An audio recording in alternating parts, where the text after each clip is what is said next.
Captain Jake Morrison sat in his small quarters aboard the human research ship Discovery.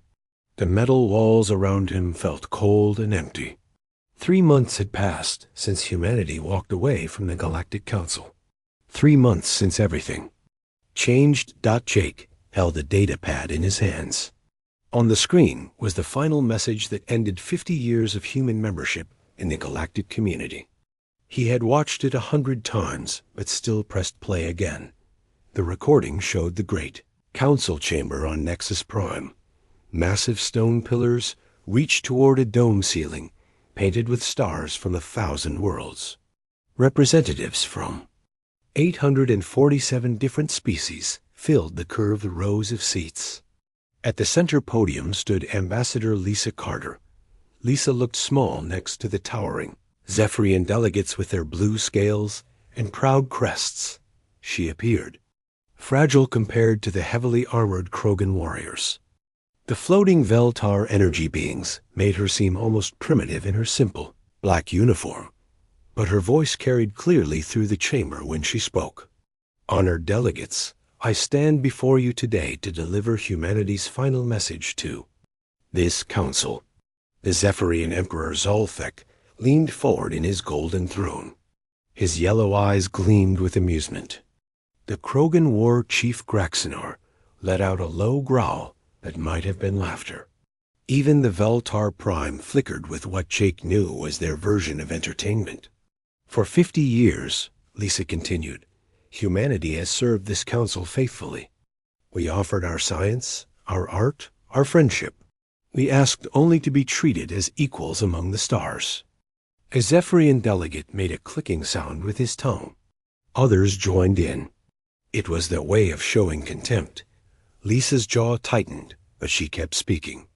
Instead, you gave us the worst worlds to colonize. Rocky planets with thin air and poisoned soil. You told us these were gifts. You said we should be grateful. The clicking grew louder. A Krogan stood up and roared something in his native language. The translation device made his words clear. Weak species deserve weak worlds. You stole our ideas, Lisa said, her voice growing stronger. When human scientists developed better engines, you took the designs. When our doctors found new cures, you claimed them as your own. When our artists created beauty, you said it belonged to all. Emperor Zolthek raised one clawed hand. The chamber fell silent. Ambassador Carter, your species has benefited greatly from council membership. You were primitive when we found you. We lifted you to the stars. Lisa smiled, but there was no warmth in it. Yes, you lifted us. Then you pushed us down whenever we tried to stand tall. She activated a holographic display. It showed the 3 human colonies of New Boston, Liberty Station, and Hope's End, green worlds with blue oceans and white clouds. Millions of humans called them home. Last month, the Zephyrian Empire claimed these worlds under the ancient territory. Law. They said humans had no right to planets so beautiful. The council voted. 847 votes in favor, 1 against. The lone vote against had come from the Terran Republic, humanity's own voice. War Chief Graxinar stood again. His massive frame cast shadows across the chamber floor. Those worlds will serve the Empire well. Humans can find other places to live. Other places, Lisa repeated. Like the radiation-soaked rocks you call suitable for human life. Like the frozen moons with poisonous atmospheres. Like the desert worlds where nothing grows. She turned slowly, looking at each section of delegates. You want to know what humans really think of this council? You want to know what we've learned. In 50 years among the stars, the chamber grew quiet. Even the translator devices seemed to hold their breath. We learned that strength means nothing without honor. We learned that age means nothing without wisdom. We learned that size means nothing without heart. Emperor Zolthek's crest flared with anger. How dare you lecture your betters, human? Betters. Lisa laughed. It was a cold sound that echoed off the stone walls. You call yourselves better? You who steal from those weaker than you? You who break promises when they become inconvenient? You who measure worth only by the size of one's fleet? The Veltar Prime pulsed with bright energy. When it spoke, its voice sounded like wind through crystals. Humanity contributes little to the Council. Your absence will not be missed. Lisa nodded as if she expected this response. You're right. Humans control only 29 star systems. The Zephyrians control over 3,000. The Krogan hegemony spans 4,000 worlds. The Veltar Confederacy stretches across 5 galaxies. She paused and let the numbers sink in. But let me tell you what those 29 human systems really contain. Let me tell you what you're about to lose. The holographic display changed. Now it showed technical diagrams and star charts. Jake recognized some of them from his engineering training. Every hyperspace communication relay in this galaxy uses human quantum stabilizers. Every navigation computer runs on human-designed processors. Every terraforming operation depends on human atmospheric converters. The chamber remained silent, but Jake could see delegates shifting in their seats. Your banks use human encryption. Your hospitals rely on human medical scanners. Your fastest ships fly with human-built engines. Your most fertile worlds breathe because of human air recyclers. Emperor Zalfek's yellow eyes narrowed. These things can be replaced, can they? Lisa asked. Do you know how quantum stabilizers work? Do you understand the mathematics behind dimensional processors? Can you build atmospheric converters without human knowledge? She waited, but no one answered. For 50 years, humans have been the galaxy's servants. We fixed your problems, improved your technology, and made your lives easier. We did this gladly, because we believed in cooperation among species. Lisa walked closer to the podium's edge. Her voice carried to every corner of the vast chamber. But cooperation requires respect. Partnership demands equality. Friendship needs trust. You have given us none of these things. She reached into her jacket and pulled out a small device. With one quick motion, she activated it. The holographic display vanished. In its place appeared the symbol of the Terran Republic, a blue planet surrounded by silver stars. Therefore, by the authority granted to me by the United Earth Assembly and the Colonial Congress, I hereby withdraw humanity from the Galactic Council. This withdrawal is immediate and permanent. The chamber exploded with sound. Delegates roared, clicked, whistled, and flashed in their various ways of showing shock and anger. But Lisa wasn't finished. We came to you in peace 50 years ago. We offered our friendship and our knowledge. You gave us scraps and expected gratitude. You took our gifts and called them tribute. Her voice rose above the chaos. Now you will. Learn what the galaxy looks like without humanity. You will discover what you've truly lost. And when your worlds grow dark and your ships fall silent, remember this moment. Remember that you chose arrogance over alliance. Lisa turned and walked toward the chamber exit. Her small human security detail fell in behind her. At the grate doors, she paused and looked back one final time. Goodbye, she said simply. The recording ended. Jake set down the datapad and stared out his small window at the stars. 3 months ago, those words had seemed like an empty threat. Now he wasn't so sure. His communication panel chimed with an incoming message from Earth. The real work was about to begin. Emperor Zalfek stood on the observation deck of his flagship, watching the first Zephyrian colony ships land on New Boston. The green world that had once belonged to humans now flew the golden banner of the Empire. He felt satisfied as he watched his people claim their prize. 3 weeks had passed since the humans walked away from the Council. 3 weeks of celebration across Zephyrian space. The Emperor's advisors had called it the greatest victory in 1,000 years. They had gained 3 beautiful worlds without firing a single shot. "Your Majesty," said his aide, Commander Velinage, "the occupation is proceeding smoothly. Human settlements are being cleared and prepared for our colonists." Zalthik nodded his approval. His blue scales gleamed in the light from New Boston's sun. "What of the humans who live there?" "Most fled when our ships arrived. A few thousand remain in the northern continent. They pose no threat."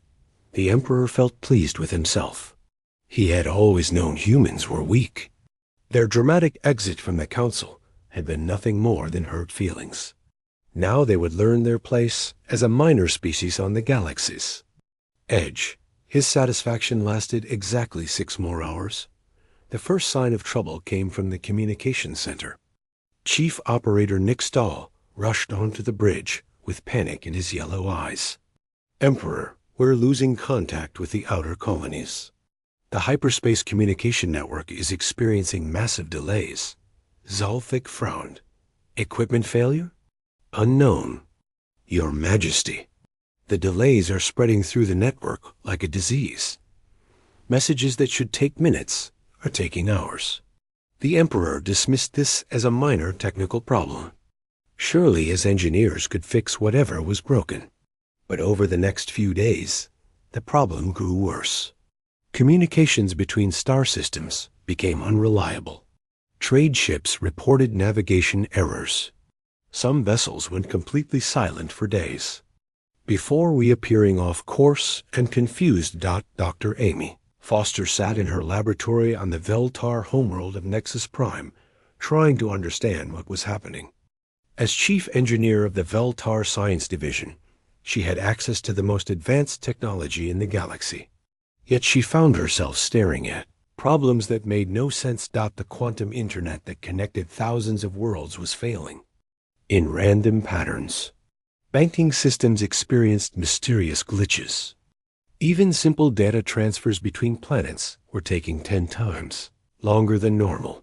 Amy's energy form flickered with frustration as she examined the network diagrams. The Veltar were beings of pure energy who had mastered space and time itself.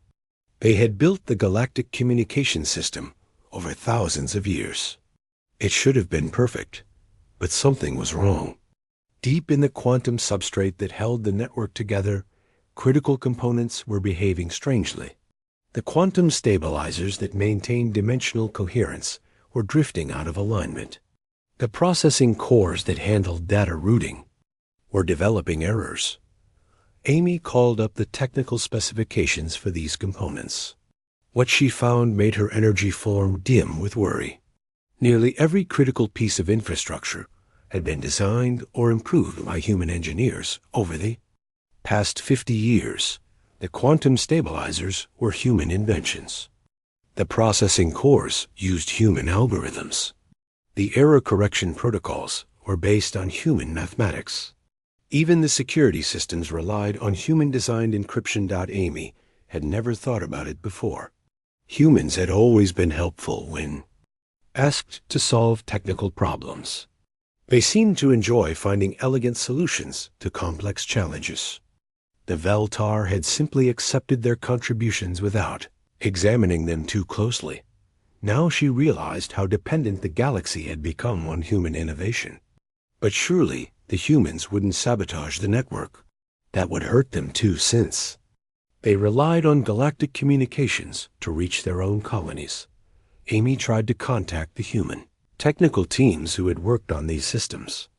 Every message came back with the same response. The Terran Republic is no longer providing technical support to non-allied species.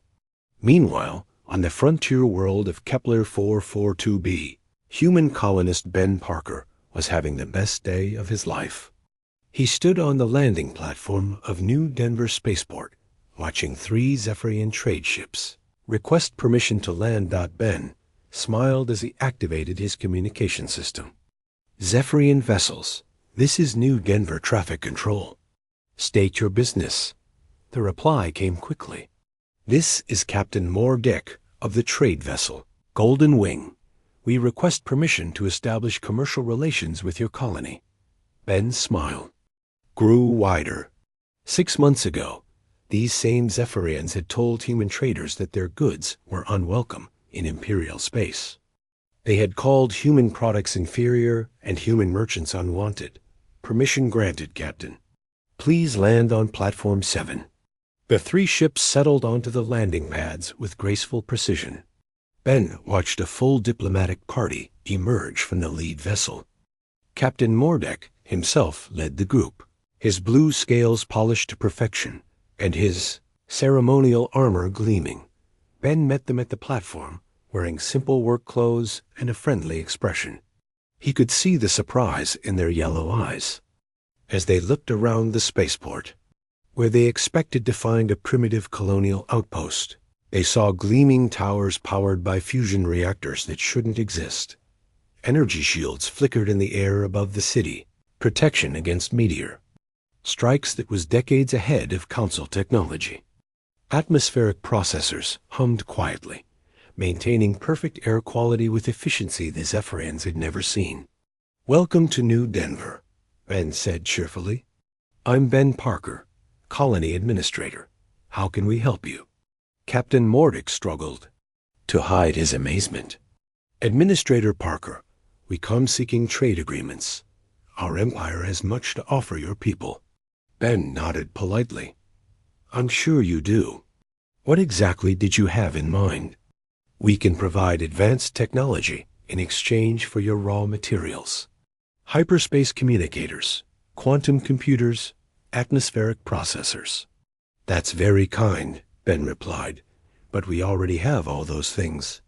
In fact, our versions are probably more advanced than yours." The Zephyrian captain's crest flared with confusion. "That's impossible. Your species only recently achieved spaceflight." Ben gestured toward the city skyline, where human engineers worked alongside advanced construction robots.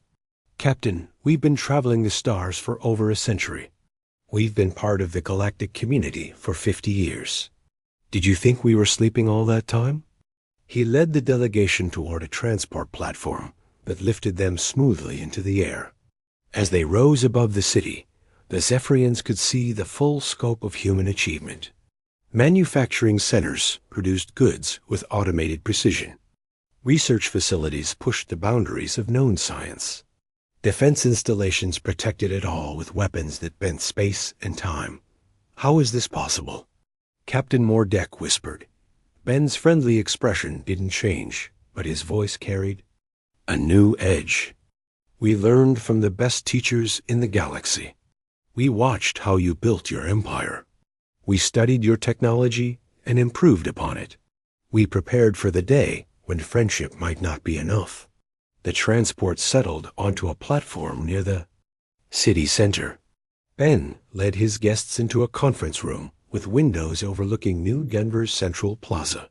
Children played in parks while their parents worked in offices and laboratories. It looked like paradise.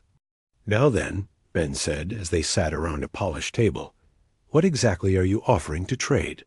Captain Mordek opened his mouth to repeat his earlier offer, but stopped. Everything he had planned to sell, these humans had already built better versions of. Their raw materials were being processed by their own advanced factories. Their people looked happy and prosperous. "We thought," the captain said slowly, "that you might need our help." Ben poured himself a cup of coffee from a dispenser, built into the table. "That's very thoughtful. But I believe your empire made its position on human commerce quite clear 3 months ago." The words hung in the air like a challenge. Captain Mordek remembered the Emperor's declaration that human goods were unwanted in Imperial space.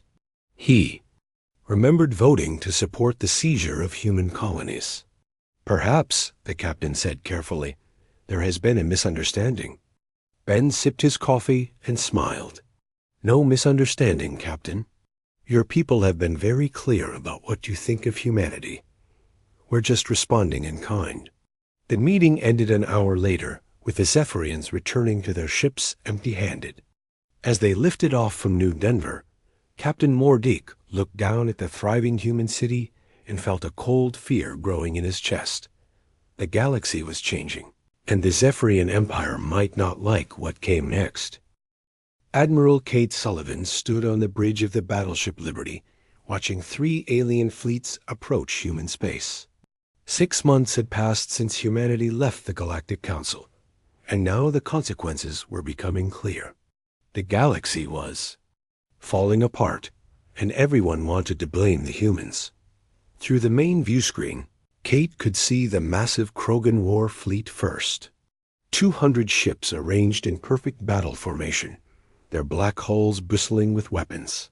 Behind them came the golden vessels of the Zephyrian Empire, smaller but faster, designed for quick strikes. Finally, the strange geometric shapes of Veltar energy ships flickered in and out of normal space. "Admiral," said Commander Roy Davis from his position at the tactical station, "we're receiving multiple transmissions from the approaching fleets." Kate nodded. "Put them through." The view screen split into 3 sections. War Chief Graxinar appeared on the left, his massive frame filling the Krogan command throne. His red eyes burned with fury, and something else that Kate recognized as desperation. Emperor Zalfek occupied the center screen. The proud Zephyrian leader looked older than Kate remembered. His blue scales had lost their shine, and his golden crest drooped with exhaustion. On the right, the Veltar Prime flickered with unstable energy patterns. The ancient being's usual calm had been replaced by something approaching panic. "Admiral Sullivan," War Chief Graxinar growled, "my people are dying. The plague that spreads through our outer colonies requires human medical technology to stop. You will provide this aid immediately." Emperor Zalfek leaned forward in his throne. "The Zephyrian Empire demands that humans restore our failing infrastructure. Your sabotage has caused enough damage." The Veltar Prime pulsed with bright light as it spoke. "The galactic economy faces collapse. The Confederacy offers humanity generous terms for return to the Council. We will restore your former colonies and provide additional worlds as compensation." Kate listened to all 3 demands with a calm expression. When they finished, she activated her own transmission to broadcast on all frequencies. "Honored leaders," she said with perfect politeness, "humanity appreciates your concern. However, we must decline your requests." War Chief Graxinar roared and slammed his fist against his command throne. "You cannot refuse. Billions of Krogan lives hang in the balance, and that is deeply unfortunate," Kate replied. "Perhaps you should have considered the consequences before voting to seize our colonies." Emperor Zalfek's yellow eyes flashed with anger. "Your people are responsible for the failures plaguing our systems. You have sabotaged galactic infrastructure." Kate raised one eyebrow. "Sabotage? We simply stopped providing free technical support to species that declared us unwelcome. Surely the mighty Zephyrian Empire doesn't need help from a weak junior species." The Veltar Prime flickered rapidly, its energy form showing extreme agitation. "The Council made mistakes in the past. These can be corrected. Humanity's place among the stars can be restored." "Our place among the stars was never yours to give or take," Kate said. "You had 50 years to treat us as equals. Now you'll learn to treat us as strangers." She cut the transmission and turned to Commander Davis. "Signal the fleet, all ships to battle stations." Roy Davis had served under Kate Sullivan for 10 years. He had watched her rise through the ranks of Earth's Space Navy, earning respect through skill and determination rather than politics. Now he saw something new in her expression. Not anger or hatred, but cold professional calculation. "Admiral," Roy said quietly, "are we really going to fight 3 fleets at once?" Kate smiled. "Roy, how many human ships do we have in the Centauri system?" 12, Admiral. The Liberty and 11 escort vessels." "And how many enemy ships are approaching?" Roy checked his readings. Total of 437 vessels across all three fleets. Kate's smile grew wider. Excellent odds. Signal Captain Morrison on the Discovery. Tell him to begin. The demonstration. Roy didn't understand what she meant until the battle started. The Krogan fleet moved first, confident that their overwhelming numbers would crush any resistance. 200 black warships accelerated toward the human defensive line, weapons charging for the kill. Kate watched them approach with perfect calm. When they reached optimal range, she gave a single order: phase shift. Roy watched in amazement as all 12 human ships simply vanished, not cloaked or hidden, but gone as if they had never existed. The Krogan weapons fired at empty space, while their sensors showed nothing but vacuum got, and the human ships reappeared, but not where anyone expected.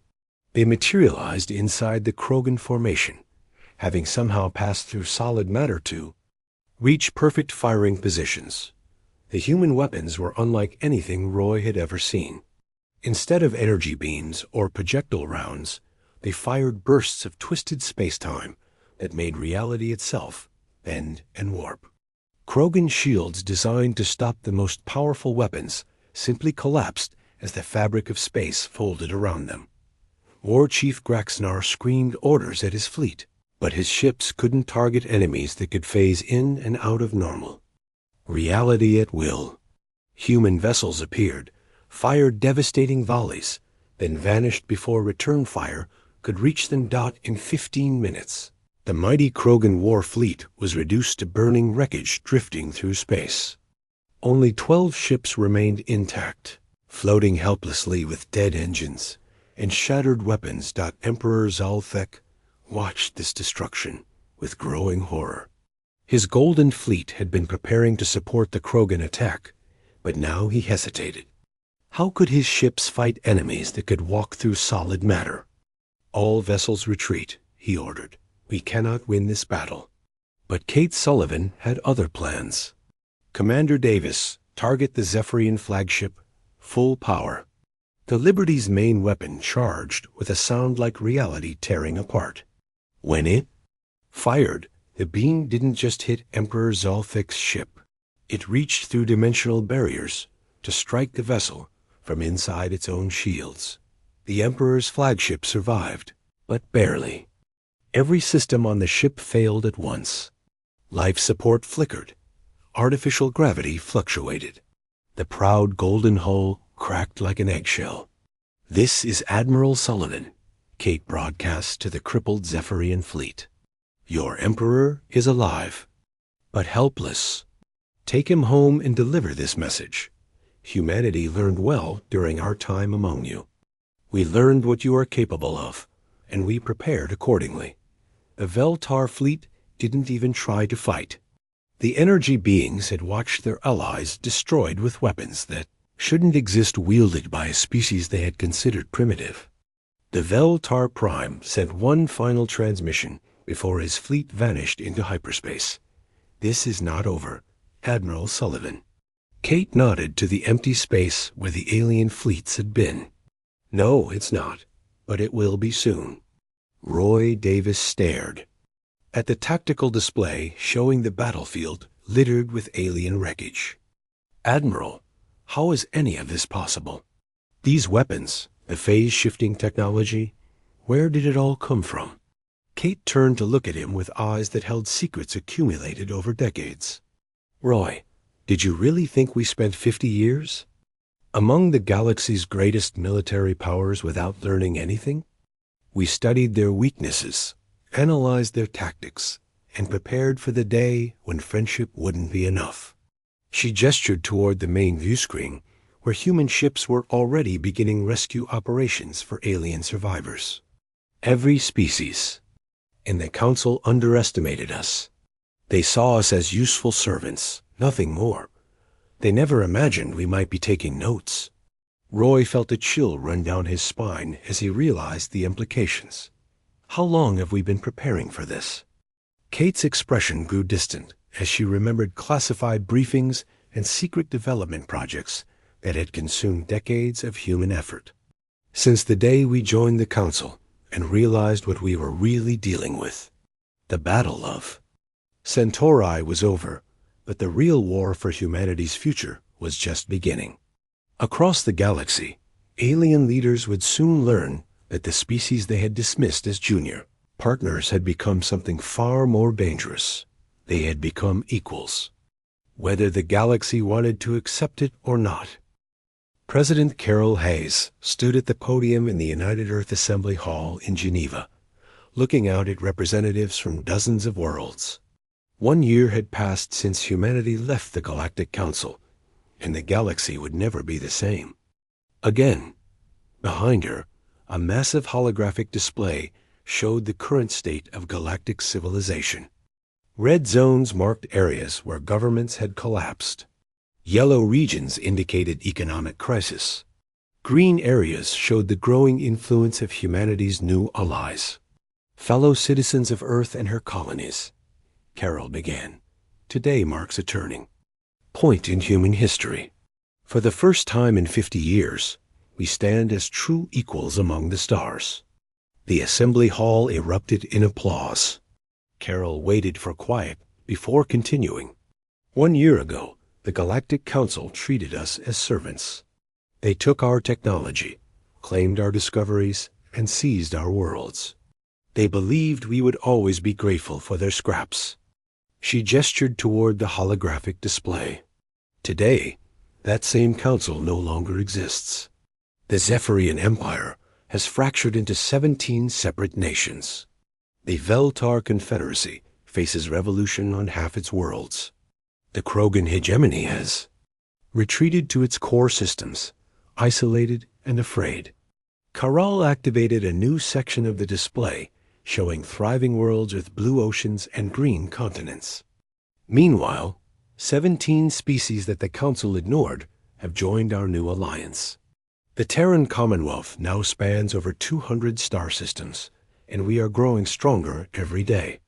In the audience, Ambassador Lisa Carter smiled with satisfaction. She had returned to Earth after delivering humanity's resignation to the Council, but her work was far from over. Now she served as the Commonwealth's chief diplomat, building relationships with species that the old powers had overlooked. Carol continued her address. The Andromeda Trade Consortium has released a comprehensive report on galactic infrastructure. The findings confirm what we already knew. 40% of all starship navigation systems rely on human quantum computing. 60% of habitable worlds depend on human terraforming technology. 80% of the galaxy's medical advances originated from human research. She paused to let these numbers sink in. For 50 years, we were the invisible foundation holding galactic civilization together. When we withdrew our support, that civilization began to crumble. The holographic display switched to show news footage from across the galaxy. Veltar. Workers marched in the streets, demanding better living conditions. Zephyrian colonies declared independence from their dying empire. Krogan military bases sat empty as their advanced weapons became useless without human-designed components. But we are not cruel, Carol said. We do not celebrate suffering, even among those who wronged us. That is why the Commonwealth has opened its doors to any species willing to embrace true equality.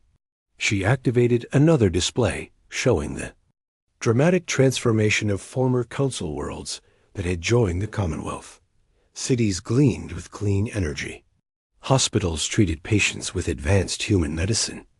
Schools taught children from dozens of different species to work together rather than compete for dominance. Dr. Steve Martinez sat in his laboratory on Luna station watching the president's speech on a wall monitor. As head of human xenobiology, he knew secrets that even Carol Hayes could only hint at in public. His team had spent decades studying every species in the Galactic Council, mapping their genetics and understanding their biological weaknesses. The research had begun as a defensive measure. If humanity was ever attacked, they needed to know how to defend themselves. But over the years, had grown into something much more comprehensive. Steve opened a secure file on his computer and reviewed the contents. Detailed genetic maps of Zephyrian, Krogan, and Veltar physiology. Theoretical biological weapons tailored to each species' unique biology. Chemical compounds that could target specific alien immune systems while leaving humans unharmed.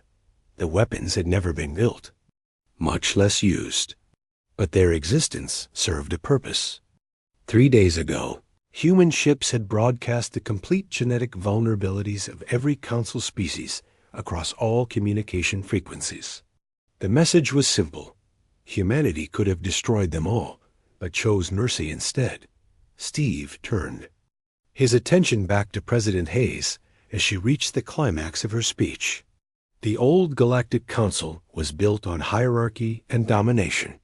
The strong ruled the weak, the old commanded the young, the large consumed the small.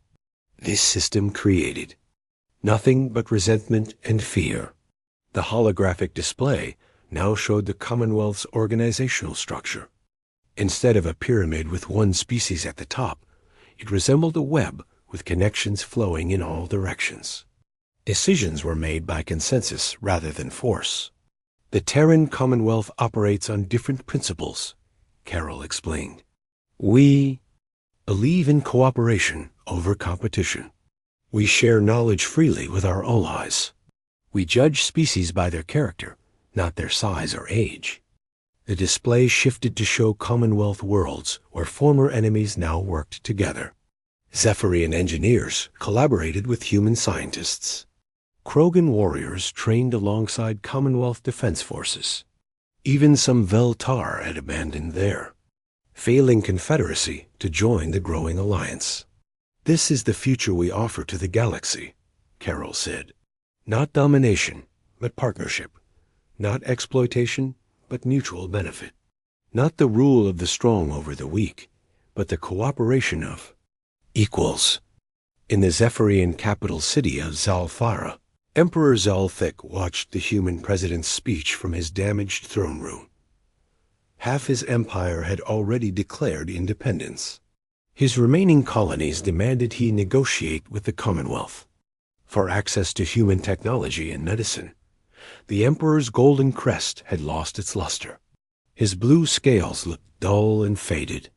The proud ruler who had once commanded 3,000 worlds now controlled fewer than 200. His aide Commander Velenesh approached the throne with obvious reluctance. Your Majesty, the rebel colonies have issued another ultimatum. They will rejoin the Empire only if you agree to Commonwealth terms for galactic citizenship. Zalthik closed his yellow eyes. The Commonwealth terms were simple but humiliating. The Zephyrian Empire would have to abandon its caste system and treat all species as equals.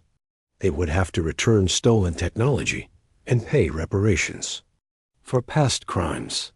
Most painful of all, they would have to publicly apologize for their treatment of humanity.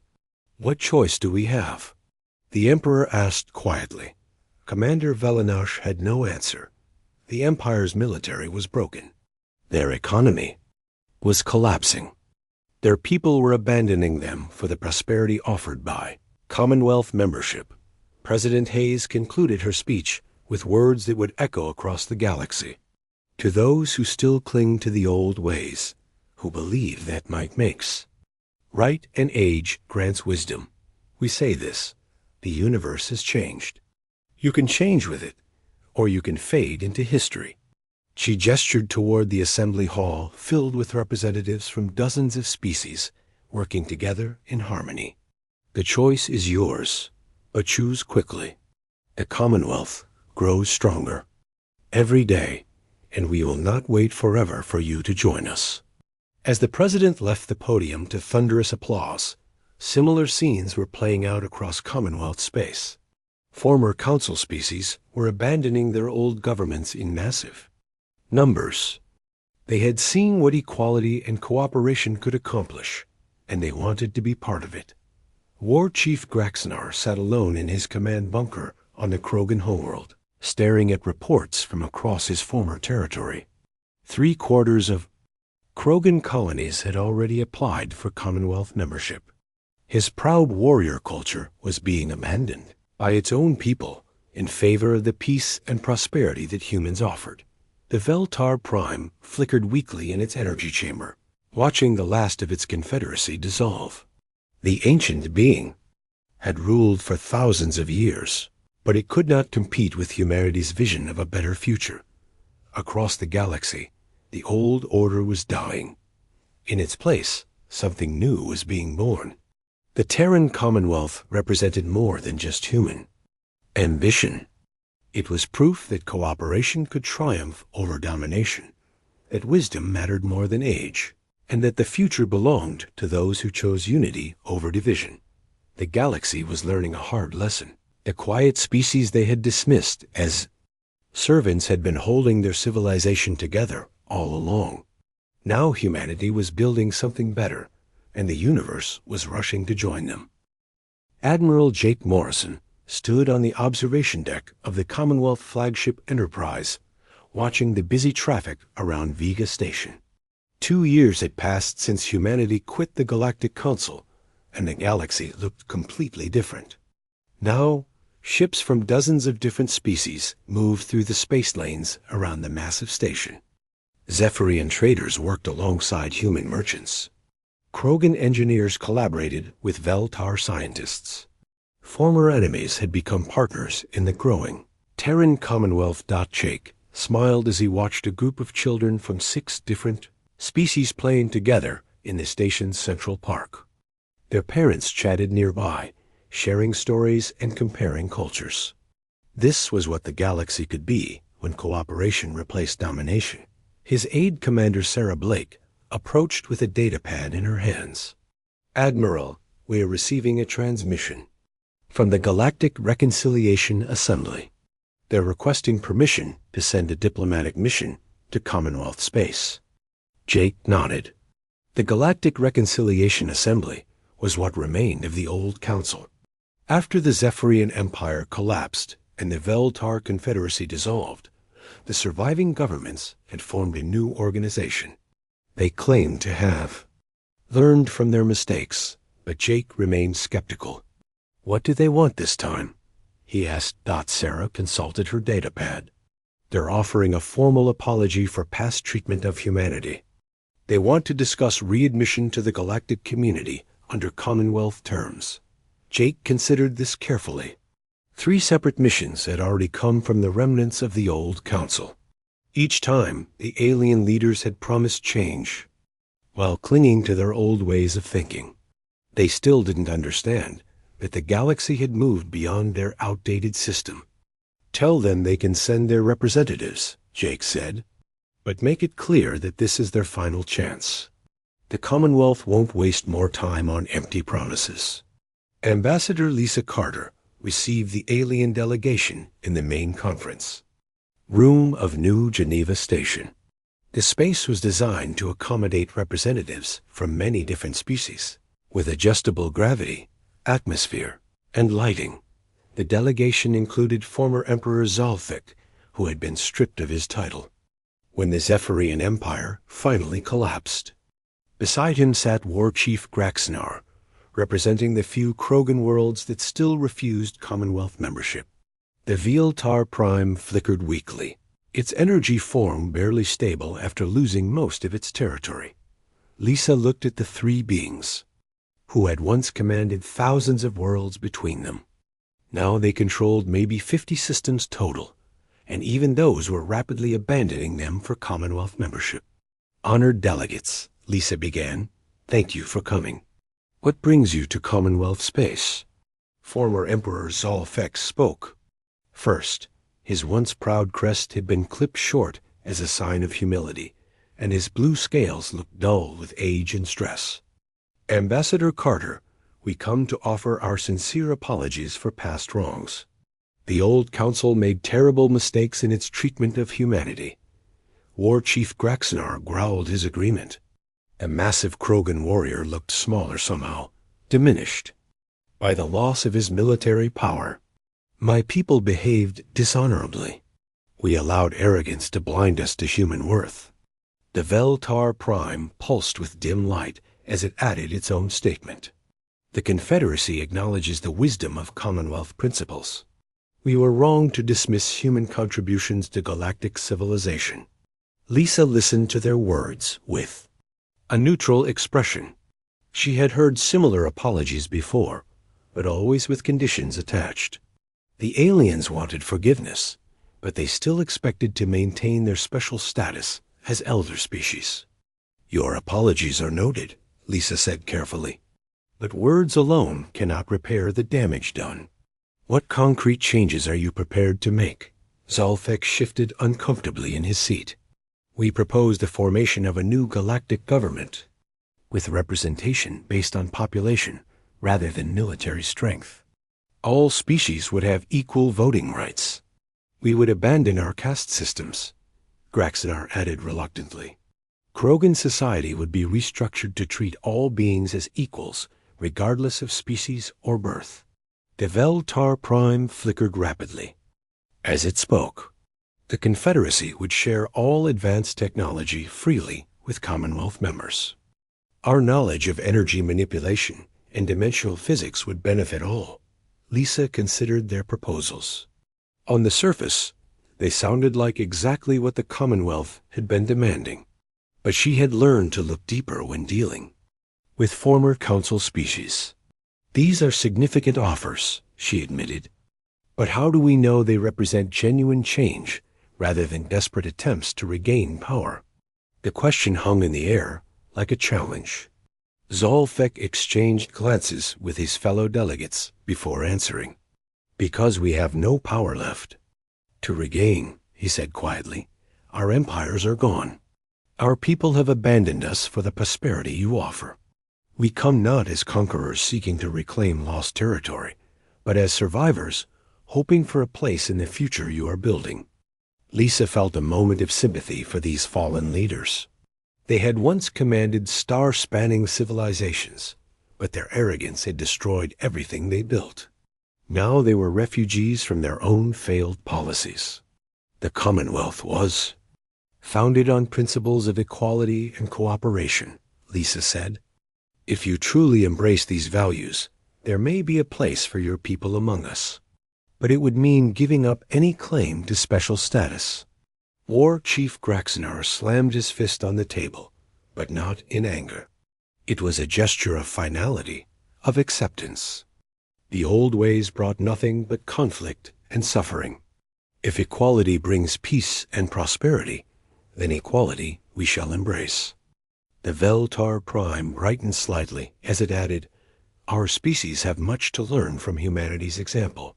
Perhaps it is time we became students instead of teachers. Lisa stood and activated a holographic display showing the current state of the galaxy. Green areas marked Commonwealth territory, which now included over 400 star systems. Yellow zones showed neutral regions that were rapidly joining the alliance. Only small red patches remained to represent the old powers. The Commonwealth currently includes 43 different species, Lisa explained. We share technology freely, make decisions by consensus, and judge members by their contributions rather than their history. If you accept these principles completely, your people would be welcome to join us. She paused and looked directly at each delegate. But understand this, there will be no special privileges for former emperors or war chiefs. No separate territories. For pure-blood populations. No exceptions to Commonwealth law based on cultural traditions. Zolfek bowed his head in acceptance. We understand. Our people are tired of isolation and poverty. They want to be part of something greater than the ruins of our old empires. 6 months later, Admiral Jake Morrison stood in the same observation deck watching an even more diverse collection of ships moving through Commonwealth space. The latest additions included vessels from former Zephyrian Krogan and Veltar worlds that had completed their integration process. Commander Sarah Blake joined him with news from across the galaxy. Admiral, we're receiving reports that the last holdout systems have applied for Commonwealth membership. The Galactic Reconciliation Assembly has officially dissolved itself. Jake nodded with satisfaction. The transformation was complete. Where? Once 847 species had been ruled by a handful of powerful empires. Now 412 species governed themselves as equal partners in the Commonwealth. Any word from the frontier regions? Jake asked. Sarah smiled. Colony ships are launching every day. We've identified over 2,000 habitable worlds that were overlooked by the old council. Former enemies are working together to explore and settle them. Jake thought about the long journey that had brought them to this point. 50 years of serving an ungrateful council, followed by 2 years of rebuilding galactic civilization from scratch. It had been worth every sacrifice. His communication panel chimed with an incoming message. The transmission came from a distant galaxy where human exploration ships had made contact with a new alien civilization. The beings called themselves the Andorians, and they were requesting information about joining the Commonwealth. Jake smiled as he composed his reply. The galaxy had learned to appreciate human values of cooperation and equality. Now it was time to share those lessons with the rest of the universe. Humanity hadn't just quit the Galactic Council. They had built something infinitely better, and the cosmos was taking notice.